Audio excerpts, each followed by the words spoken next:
What's our starting place? How do we start the process of understanding our customers?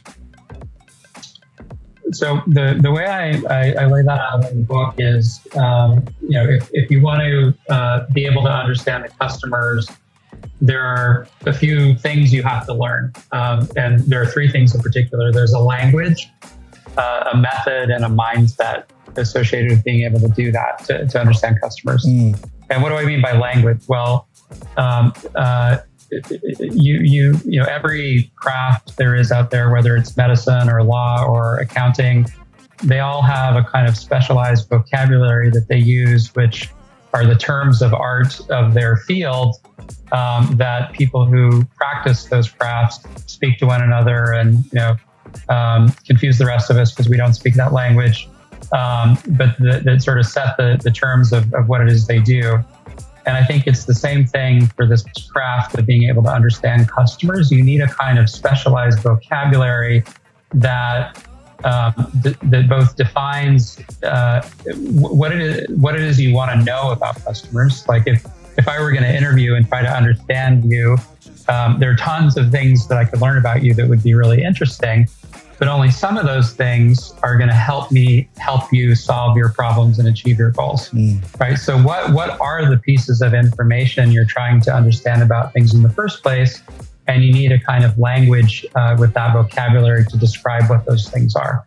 And we can talk more about what that language consists of in a bit, but that's the first piece, right? So then you need a method, which is a way to then go out in the world or somehow gather that information about the person or organization of interest, the customer, to pull it out of either observations or conversations or other types of methods of getting data, interpret it and get insight out of it, right? That you can then feed into whatever it is the problem is you're trying to solve. If you're trying to create a better product or a solution or just do a better job serving them.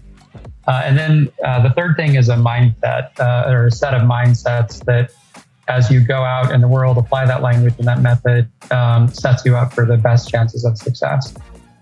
So when you say mindset, what do you mean by that? So what I mean by that is, so one of the, I'd say the main technique that I advocate for and describe in the book is just the direct one-on-one interview. And I'm not saying that's the only technique for understanding a customer, but it's something that everybody, I believe, should know how to do because it's always useful. And it's often the best source of insight about a potential opportunity to help a customer. Yeah.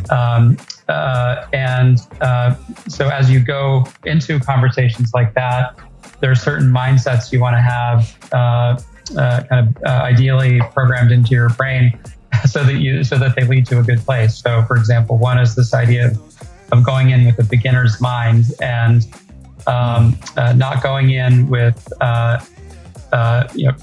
preconceptions about what you're going to learn, assumptions about what that person needs, assumptions about your own products or solutions and why they're so great or not so great.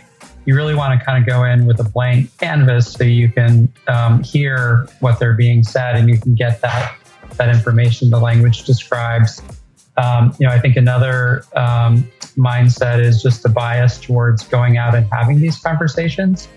I think a lot of times people hesitate to do it because they think they need to prepare, really scientifically and rigorously and make sure they've got all their questions right and that they've got the same level of design that you might into a data-driven survey.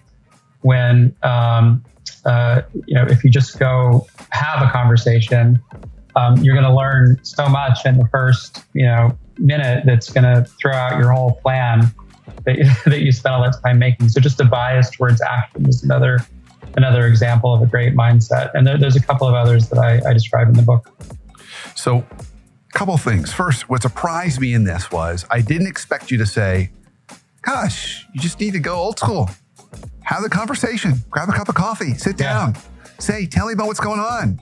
How have we served your needs? How have we not served your needs? What do you see as your needs going forward? I mean, any kind of open-ended, curious questions. I would have expected you to say, well, you need to leverage the latest technology and create an app that you can send out to your customers and have them in 34 seconds answer the app, and that'll give you all the data you need. So I'm surprised by that.